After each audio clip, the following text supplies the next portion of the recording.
Nagdudumamat a reaksyon kan panagyaman ti imbinglay dagiti residente iti Baguio City kadagiti imbitla ni President Ferdinand R. Marcos Jr. iti State of the Nation address na idikalman.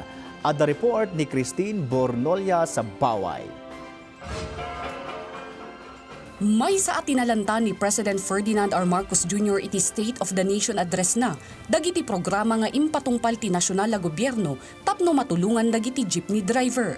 Karaman dito iti panangipaayda iti cash relief assistance babaen iti naduma-duma nga ahensya kas suportada kadagiti driver ana apektaran iti panagnato ti presyo ti produkto a petrolyo ken daduma pay asang sangwan iti sektor ti transportasyon. Malaking salamat, nagpapasalamat tayo sa kanila like sa Dole and sa LGU natin like City of Baguio kasi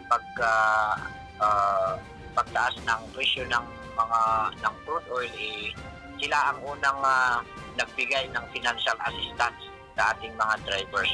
Kabayatan na, mangnamnaman ni Manong Rohel may sa Barbero, ang matungpal dagiti amin na programa nga imbitla ti Presidente iti SONA. Sigun kenkwanan napatag ang matungpal dagitoy, tapno marikna dagiti umili ti benepisyo manipod gobyerno. Sana po yung SONA niya ngayon dapat po kailangan matupad po tsaka maipatupad po natin lahat ng sinabi niya. Pinadaanan mo't lang ti duwa nga agasawa a senior citizen ti SONA ti Presidente.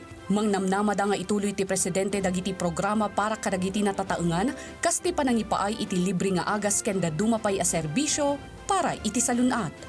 Christine Bornolla-Sabaway para iti Pagilian.